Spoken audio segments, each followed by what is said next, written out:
तफूर राना इतना इम्पोर्टेंट क्यों है। तफूर राना पाकिस्तान आर्मी से जुड़ा हुआ एक डॉक्टर था। इसके बाद आर्मी का जो पाकिस्तान का कल्चर है उसी के तहत इस व्यक्ति को लश्कर ए तैयबा में डेप्यूट किया गया। पाकिस्तान के आर्मी के कई अधिकारी अक्सर टेररिस्ट संगठनों में डेपुटेशन पे जाते हैं, वहाँ पर भी सर्व करते हैं। तफूर राना उसमें से एक था। उसने लश्कर ए तैयबा के साथ मिलकर काम करके भारत में डेविड कोलमैन हेडली के साथ एक 26/11 के इंसिडेंट को पहले तो मैन्युफैक्चर किया। पर यहाँ पर 26/11 जो भारत में दिखाया गया है, ये 26/11 वो ओरिजिनल 26/11 नहीं, इसके पीछे एक बहुत बड़ी कॉन्स्पिरेसी थी जिसको बेसिकली आईएसआई, कुछ चुनिंदा राजनीतिक वर्ग भारत में और साथ में महाराष्ट्र की ATS एंटी टेररिज्म स्क्वाड के कुछ चुनिंदा अधिकारियों ने की थी। और आज की डेट में आईएसआई को यही बात पता है कि अगर ये व्यक्ति तफूर राना भारत चला जाता है, जो कि अब आना तय है, ये व्यक्ति की इंटेरोगेशन के दौरान जो अब चीज़ें सामने आएंगी उससे आईएसआई का भंडाफोड़ होगा, उससे आईएसआई का जो भारत के अंदर राजनीतिक वर्गों के साथ नेक्सस है वो एक्सपोज होगा। और इसकी वजह से आईएसआई के जो डीप एसेट्स भारत में हैं इस मोमेंट पर अब वो कॉम्प्रोमाइज होंगे। पर ये खेल है क्या सारा, ध्यान से समझिए, 2-3 चीज़ें बहुत गौर करने वाली हैं। ये खेल एक्चुअली में शुरू होता है 9/11 2001 से। जब अमेरिका में 9/11 का अटैक हुआ, उस 9/11 के अटैक के बाद अमेरिका ने बेसिकली दबाव डाला पाकिस्तान पे कि आप लश्कर ए तैयबा जैसे संगठन को बंद कीजिए जो कश्मीर में टेररिज्म फैला रहा है। पाकिस्तान ने लश्कर ए तैयबा को बंद करने के बजाय तुरंत उठाकर रिलोकेट कर दिया कराची में। कराची में उन्होंने अपने दामाद, जो कि पाकिस्तान का पूरा दामाद इस मोमेंट पर है, दाऊद इब्राहिम, उसके साथ बिठाया। उसके साथ बिठाकर हाफिज सईद के साथ मिलकर आईएसआई के अधिकारियों ने 2002 में एक कराची प्रोजेक्ट नाम के एक कॉन्सेप्ट को एग्जीक्यूट किया। कराची प्रोजेक्ट के तहत 2-3 चीज़ें करनी थी। सबसे पहली चीज़ ये करनी थी कराची प्रोजेक्ट के तहत कि अब फोकस कश्मीर को छोड़ के पूरे भारत में लाना था। लश्कर ए तैयबा को भारत के अंदर माइनस कश्मीर लड़ाई करने का गेम खिलवाना था। दूसरी सबसे बड़ी बात ये थी कि यहाँ पर दाऊद इब्राहिम के नेटवर्क्स का प्रयोग करके, हाफिज सईद की ट्रेनिंग मॉड्यूल्स का प्रयोग करके भारत में किसी तरीके से आतंकवाद को फैलाना था। लेकिन कराची प्रोजेक्ट का सिर्फ ये ऑब्जेक्टिव नहीं था। कराची प्रोजेक्ट का जो एक्चुअल ऑब्जेक्टिव था वो ये था कि भारत में भारतीय नागरिकों के तहत टेररिज्म करवाकर, भारतीय मुसलमानों का प्रयोग करके भारत में टेररिज्म करवाकर उसको एट्रीब्यूट किसी और पे किया जाए। ये क्या खेल है, ध्यान से सुनिए। 2002 में कराची में मीटिंग होती है। आईएसआई के अधिकारी हाफिज सईद, दाऊद इब्राहिम, ये लोग बैठकर वहाँ पर चर्चा करते हैं। सबसे पहली डिस्कशन में ये पॉइंट आइडेंटिफाई किया जाता है कि भारत में हमें संगठन क्रिएट करना पड़ेगा, पैसा पहुँचाना पड़ेगा। पैसा पहुँचाने के लिए आईएसआई बड़े लंबे समय से माओवादी मूवमेंट को भारत में समर्थन दे रही थी। 2002 तक माओवादी मूवमेंट पूरी बिखरी हुई थी। सबसे पहले आईएसआई ने माओवादियों के साथ लिंक बनाकर कराची प्रोजेक्ट का पहला कंपोनेंट एग्जीक्यूट किया। 2003 में कराची प्रोजेक्ट का जो पहला कंपोनेंट था वो ये था कि भारत में जितनी भी बिखरी हुई माओवादी मूवमेंट थी उसको एकजुट कर कर इन्होंने communist Party of India Maoist का गठन किया। जब 2003 में communist Party of India Maoist का गठन हुआ, जो कि एक यूनिफाइड सिंगल ऑर्गेनाइजेशन थी जो कि आईएसआई के बिहाफ पर अब काम करेगी, आईएसआई वालों ने सबसे पहले हवाला के थ्रू सीपीआई माओइस्ट को पैसा पहुंचाना चालू किया। दूसरा, 2004 में आईएसआई ने दाऊद इब्राहिम से बात करके इंडिया के अंदर, भारत के अंदर कुछ चुनिंदा लोगों को एकजुट करने की मुहिम चलाई। पर ये चुनिंदा लोग कौन थे? ये लोग जुड़े हुए थे student Islamic movement of India Simmi से। भारत में 1977 में सिम्मी नाम की एक संगठन बना था। ये जो सिम्मी नाम का संगठन 1977 में बना था, इसका उद्देश्य था कि ये मुसलमानों के वेलफेयर और विकास के लिए काम करेगा। ये मुसलमानों का एक एक्सक्लूसिव एनजीओ के तहत बना था। लेकिन 2001 तक आते आते ये जो मुसलमानों का सो कॉल्ड एक एनजीओ था, student Islamic movement of India, 2001 तक पहली बात तो आतंकवादी संगठनों का समर्थन करने बैठ चुका था। 2001 में जब 9/11 हुआ था तो पूरे देश के अंदर सिम्मी के कैडर्स ने रैली निकालकर ओसामा बिन लादेन के पोस्टर्स के साथ साथ उसकी तारीफों के ऊपर नारे लगाए थे। तुरंत 2001 में उस समय के गृह मंत्री और भारत के उप प्रधानमंत्री लाल कृष्ण आडवाणी ने सिम्मी को बैन कर दिया था। जैसे ही सिम्मी के ऊपर बैन आया, उसका सारा कैडर अंडरग्राउंड हो गया। अब सिम्मी का कैडर ओवरग्राउंड लेवल पर काम कर नहीं सकता था, तो कराची प्रोजेक्ट के तहत यहाँ पर 2004 में दूसरा कंपोनेंट आया। दूसरा कंपोनेंट था कि दाऊद इब्राहिम के थ्रू, उसके नेटवर्क्स के थ्रू सिम्मी के लोगों को मैसेज पहुंचाया गया। मैसेज ये पहुंचाया गया, आप लोग उठिए, बाहर आइए, नया संगठन बनने वाला है, उसमें जुड़िएगा। 2005 में आईएसआई ने तीसरा काम किया। तीसरा काम ये किया कि उन्होंने भारत में संपर्क साधा एक व्यक्ति से जो एक टीवी चैनल चलाता था, और गौर करने वाली बात है, नाम था पीस टीवी, और आदमी और कोई नहीं, जाकिर नायक। अक्सर ऐसे लोग पीस टीवी नाम के चैनल चलाते हैं, आप समझ ही रहे हैं गेम को। इस व्यक्ति से संपर्क साधा, इस व्यक्ति को बोला आपका प्रयोग होगा, सीपीआई माओइस्ट आपको पैसा देगी, सिम्मी के कैडर रिवाइव हो रहे हैं, जुड़ने की कोशिश कीजिए। 2005 में आईएसआई ने सबसे महत्वपूर्ण कंपोनेंट कराची प्रोजेक्ट का एग्जीक्यूट किया। सिम्मी के कैडर को एक्टिवेट किया, जाकिर नायक को एक्टिवेट किया, दाऊद इब्राहिम के नेटवर्क्स के थ्रू सीपीआई माओवादी पार्टी को हवाला के थ्रू पैसा पहुंचाना चालू किया, और 2006 में एक संगठन मैन्युफैक्चर किया आईएसआई ने भारत में, जिसका नाम था popular Front of India. Popular Front of India जैसे ही बनी, उसमें कौन लोग जुड़े? उसमें सारे वो लोग जुड़े जो पहले student Islamic movement of India से जुड़े हुए थे। सिम्मी के सारा का सारा कैडर जो बैंड ऑर्गेनाइजेशन से जुड़ा हुआ था, अब एक नए संगठन में आ गया, पीएफआई। दूसरा, आईएसआई ने उस समय कराची प्रोजेक्ट के तहत सबसे महत्वपूर्ण रोल प्ले करते हुए जाकिर नायक को बोला कि आप भारत के मुसलमानों को उकसाओ, ऐसे स्टेटमेंट्स दो, ऐसी स्पीचेस दो, ऐसे लेक्चर्स दो, ऐसी किताबें लिखो जिससे कि एक भारत के मुसलमानों में रेडिकलाइजेशन पैदा हो। ये रेडिकलाइजेशन जब पैदा हुई, इस रेडिकलाइजेशन के तहत सबसे बड़ा काम ये हुआ कि ये जितना रेडिकलाइज्ड बच्चा इकट्ठा हो रहा था यहाँ पर, उनको साथ साथ पहली बात तो पीएफआई से जोड़ा गया। लश्कर तैयबा को वहाँ पर एक्टिवेट करके कराची में हाफिज सईद को ये बात बोल दी कि भारत में इस समय सिम्मी का कैडर पीएफआई में आ चुका है, और साथ में इंडियन मुसलमान जो है उसको रेडिकलाइज किया जा रहा है, उनको पीएफआई से जोड़ा जाएगा। 2006 में यही सारे लोग जो पीएफआई से जुड़े हुए थे, इनको धीरे धीरे दुबई से कराची ले जाया गया। कराची ले जाकर लश्कर तैयबा ने इनको 25 से 30 दिन के मॉड्यूलर ट्रेनिंग्स दिए। आईएसआई की देखरेख में ये ट्रेनिंग हुई। इस ट्रेनिंग के बाद 2007 में ये सारे लोग वापस आकर इंडियन मुजाहिदीन का हिस्सा बन गए। अब सबसे बड़ी बात देखिए, जैसे ही इंडियन मुजाहिदीन बनी, इंडियन मुजाहिदीन ने भारत के मुसलमानों को एकजुट कर कर भारत के अंदर उन्हीं मुसलमानों के थ्रू टेररिस्ट अटैक्स चालू करवा दिए। पाकिस्तान ने इस पूरे गेम में प्लॉजिबल डिनाइबिलिटी क्लेम करनी शुरू कर दी।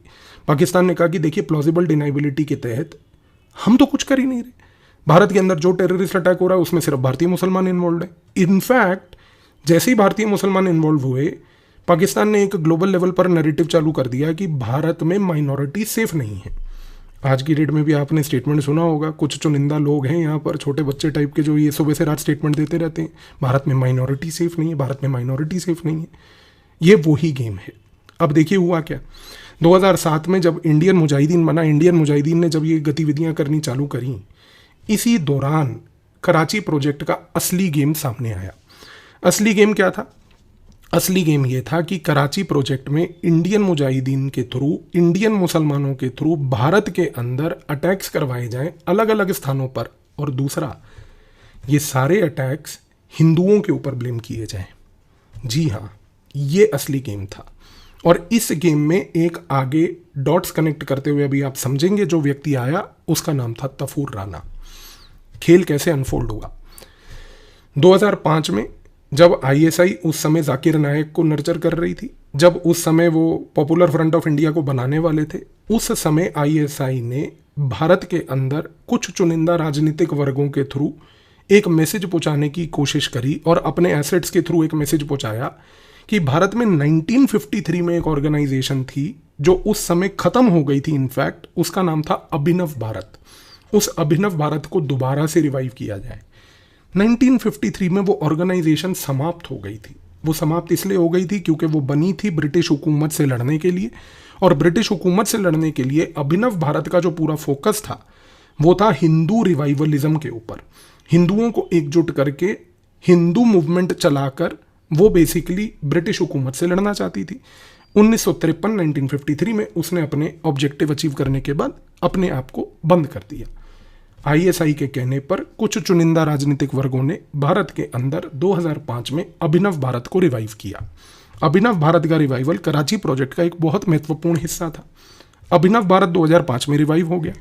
इसके साथ साथ अभिनव भारत से कुछ लोगों को जोड़ना शुरू कर दिया। यहाँ पर असली खेल चालू हुआ 2008 में। 2008 में सबसे पहले नांदेड़ में एक बड़ी महत्वपूर्ण घटना हुई। एक बजरंग दल का एक्टिविस्ट था, उसके पास एक दुकान थी। उस दुकान में उस व्यक्ति ने एक गलत हरकत करी। उसने क्या करा कि जानबूझकर अपनी दुकान में रात को सामान पूरा जला दिया।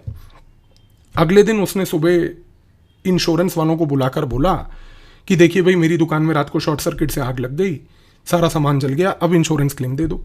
ये आज की डेट में एक बड़ी कॉमन प्रैक्टिस है। कई बार इंश्योरेंस एजेंट्स जो होते हैं ना, वो खुद ही इन प्रक्रियाओं को बेसिकली एग्जीक्यूट करवाते हैं, क्योंकि उनको भी कमीशन मिलती है इस गेम में। अब बजरंग दल के इस एक्टिविस्ट ने ये हरकत करी। जैसे ही ये हरकत हुई, उस समय कुछ चुनिंदा राजनीतिक वर्ग और मुंबई पुलिस के महाराष्ट्र एंटी टेररिज्म स्क्वाड के कुछ अधिकारियों ने इस इंसिडेंट को बड़े गौर से ऑब्जर्व करा। उन्होंने कहा कि नहीं, इस इंसिडेंट को एक अलग मोड़ देते हैं। अलग मोड़ क्या दिया? उन्होंने तुरंत इस बजरंग दल के एक्टिविस्ट को अरेस्ट किया। अरेस्ट करने के बाद उसके ऊपर एक झूठा केस बना के बोला कि नहीं, इसकी दुकान में कोई शॉर्ट सर्किट नहीं हुआ था। इनफैक्ट इस बंदे ने पहली बात तो अपनी दुकान में असला बारूद रखा था, और क्योंकि ये बजरंग दल से जुड़ा है, बजरंग दल क्योंकि मुसलमानों के ऊपर अत्याचार कर रहा है और भारत में माइनॉरिटी सेफ नहीं है, तो इस कॉन्टेक्स्ट में बजरंग दल के इस एक्टिविस्ट ने अपनी दुकान में असला बारूद रखा था, जो रात को फूट गया। और यहां से नांदेड़ से शुरू हुआ एक नया कॉन्सेप्ट कि हिंदू बजरंग दल के लोग आतंकवादी हैं। लेकिन ये खेल यहाँ ख़त्म नहीं हुआ, ये खेल आगे बढ़ा। ये खेल आगे कैसे बढ़ा, इसको समझने के लिए यहाँ पर अब हम एक व्यक्ति की चर्चा करते हैं। इस व्यक्ति का नाम है लेफ्टिनेंट कर्नल श्रीकांत पुरोहित। नाम शायद आपने पहले सुना होगा इनका। ये व्यक्ति 2008 में बेसिकली जम्मू एंड कश्मीर में पोस्टेड था। 2007 की बात है कि लेफ्टिनेंट कर्नल श्रीकांत पुरोहित ने 2007 के अंदर कश्मीर में जब वो पोस्टेड था व्यक्ति, उन्होंने एक यूनिट क्रिएट किया था 41 राष्ट्रीय राइफल्स।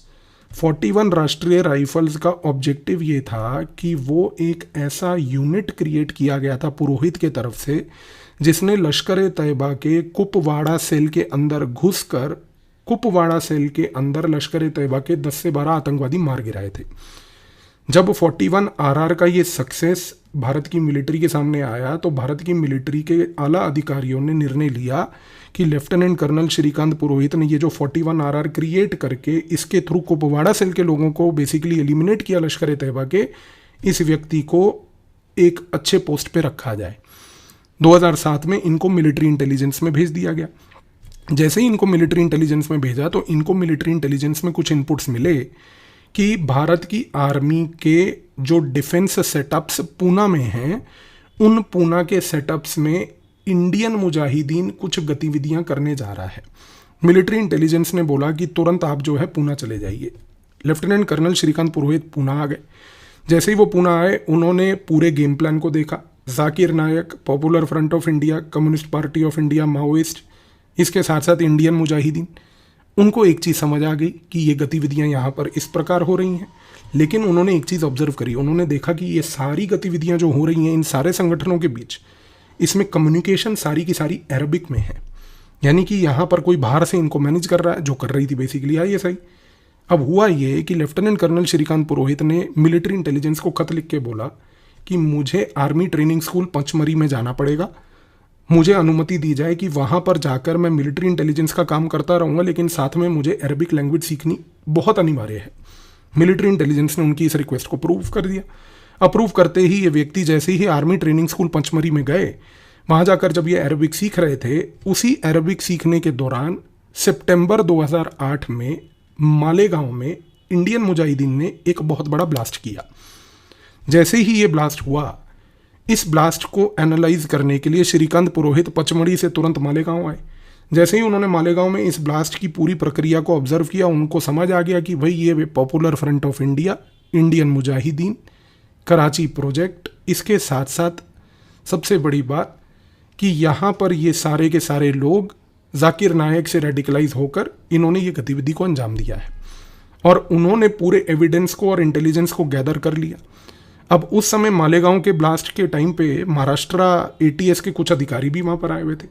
उनको ये चीज़ समझ आ गई, उनको समझ आ गया कि भाई अगर मान लीजिए पुरोहित इस रिपोर्ट को पब्लिक कर देते हैं कि ये इंडियन मुजाहिदीन का काम है, तो जो अभी नांदेड़ में हमने वो भगवा आतंक थ्योरी स्टार्ट की थी वो तो आगे बढ़ नहीं पाएगी। बल्कि उनको ये लगा कि ये व्यक्ति बड़ा ज़बरदस्त है, क्योंकि इसके पास इंटेलिजेंस है, इस व्यक्ति को ही पकड़ के इसको मोल्ड करते हैं।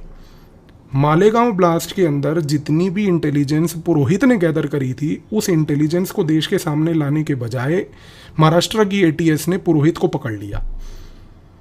लेफ्टिनेंट कर्नल श्रीकांत पुरोहित को पकड़ के उनकी पूरी इंटेलिजेंस रिपोर्ट का प्रयोग करके महाराष्ट्र एटीएस के कुछ चुनिंदा अधिकारी और भारत के अंदर कुछ चुनिंदा राजनीतिक वर्ग जिनके नौकर बने हुए थे ये एटीएस के अधिकारी, इन लोगों ने पुरोहित के ऊपर दबाव डालना चालू करा कि भाई तुम अब जो है मीडिया में जाओ, तुम जाकर मीडिया में एक प्रेस कॉन्फ्रेंस करो और उस प्रेस कॉन्फ्रेंस में ये बात बोलो कि जो मालेगांव का ब्लास्ट हुआ है, पहली बात तो ये भगवा आतंकियों ने किया है, इसमें इंडियन मुजाहिदीन का कोई रोल नहीं है। दूसरा, तुम जाकर इसमें 2 लोगों का नाम भी ले दो, तुम इसमें बोल दो कि यहाँ पर बेसिकली योगी आदित्यनाथ इन्वॉल्व था मालेगांव ब्लास्ट में। तुम जाकर ये भी बोल दो कि साध्वी प्रज्ञा ठाकुर इसमें इन्वॉल्व थी मालेगांव के ब्लास्ट में। तुम ये सारी चीज़ें बोल दो। पुरोहित ने इस चीज़ पे इनकार करा, उसको तुरंत उठाकर अरेस्ट कर 3rd डिग्री टॉर्चर इन्होंने चालू कर दिया।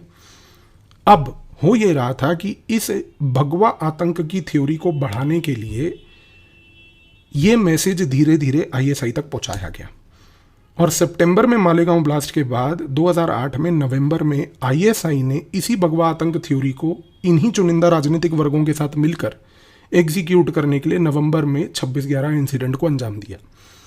26/11 इंसिडेंट की गेम देखिए। 26/11 इंसिडेंट के लिए आईएसआई ने सबसे पहले तफूर राणा और डेविड कोलमैन हेडली का प्रयोग किया था। डेविड कोलमैन हेडली, तफूर राणा, ये लोग मिलकर बेसिकली पूरे के पूरे मुंबई में रेकी कर रहे थे। डेविड कोलमैन हेडली अगर किसी व्यक्ति को रिपोर्ट कर रहा था तो उसका नाम था Tahawwur Rana. Tahawwur Rana David Coleman Headley को मुंबई भेजता था। मुंबई जाकर डेविड कोलमैन हेडली यहाँ पर लोगों से मुलाकातें करता था, राजनीतिक वर्गों से मुलाकातें करता था। यहाँ पर वो व्यक्ति आकर कुछ चुनिंदा एटीएस के अधिकारियों से मुलाकातें करता था, कुछ अभिनेताओं से मुलाकातें करता था और सबसे बड़ी बात, धीरे धीरे ग्रास रूट लेवल पर मुंबई के मैप्स, लोकेशंस को आइडेंटिफाई करके वो बेसिकली तफूर राणा को आईएसआई को देता था। आईएसआई ने, तफूर राणा ने, डेविड कोलमैन हेडली ने जब 26/11 इंसिडेंट को अंजाम दिया तो उन्होंने इस पूरी भगवा आतंक थ्योरी का एक एक्सटेंशन यहाँ पर कंसेप्चुअलाइज किया। कैसे? उन्होंने ये चीज़ आइडेंटिफाई करी कि भाई सबसे महत्वपूर्ण चीज़ यहाँ पर यह है कि इस पूरे 26/11 को करने से पहले हमें 26/11 को एक भगवा आतंक इंसिडेंट बनाना है। उसको बनाने के लिए इन्होंने क्या किया, अपार्ट फ्रॉम कि इन्होंने जो बहुत सारे लोग आईएसआई ने पाकिस्तान से भेजे भारत में, उस समय सबसे महत्वपूर्ण चीज़ जो हुई वो ये थी कि आप सब जानते हैं एक व्यक्ति जिसने मुंबई में इनडिस्क्रिमिनेट फायरिंग की, उसका नाम था अजमल कसाब। सबसे बड़ी ब्यूटी पता क्या है, अजमल कसाब जब भारत आया, जब उसने मुंबई में जाकर अलग अलग जगहों पर गोलियां चलाईं, उस व्यक्ति अजमल कसाब ने उस समय एक तो माथे पे टीका, हाथ में कलावा पहना हुआ था, लाल रंग का धागा, और जेब में एक आइडेंटिटी कार्ड रखा हुआ था कि वो बेंगलोर का नागरिक है और उसका असल नाम जो है वो है समीर चौधरी। गेम ये था कि आईएसआई को लगा कि पहली बात, ये सारे आतंकवादी जो हमने मुंबई में भेजे हैं ये मुंबई जाके फायरिंग करेंगे। मुंबई में फायरिंग होने के समय क्या होगा कि मुंबई पुलिस, बाकी अन्य एजेंसीज जो भी हैं, नेशनल सिक्योरिटी गार्ड्स एटसेट्रा, वो इन सब लोगों को मार देंगी। और जब ये सारे लोग मर जाएंगे तो उस समय मुंबई में महाराष्ट्र की एटीएस ये करेगी कि वो बेसिकली इस अजमल कसाब नाम के व्यक्ति के जेब में से ये आइडेंटिटी कार्ड निकाल लेगी। आइडेंटिटी कार्ड पे लिखा होगा समीर चौधरी, बेंगलोर का नागरिक, उसके हाथ में होगा कलावा, उसके माथे पे लगा होगा टीका। तो उससे महाराष्ट्र की एटीएस ये प्रूव कर देगी कि भैया देखिए ये अजमल कसाब नहीं था, ये तो समीर चौधरी था, ये तो बेसिकली बेंगलोर का नागरिक था, ये देखिए 26/11 तो हिंदुओं ने किया है, 26/11 तो भगवा आतंकियों ने किया है। ये गेम था। अब ब्यूटी क्या थी, उस समय इस गेम का पर्दाफाश हो गया जब अजमल कसाब को माननीय श्री तुकाराम ओम्बले जी, जो मुंबई पुलिस के एक ऐसे अफसर थे जिन्होंने अपने छाती पर 25 से अधिक गोलियां खाईं, और उन गोलियों को खाने के बाद उस वीर ने इस व्यक्ति अजमल कसाब को जिंदा पकड़ा।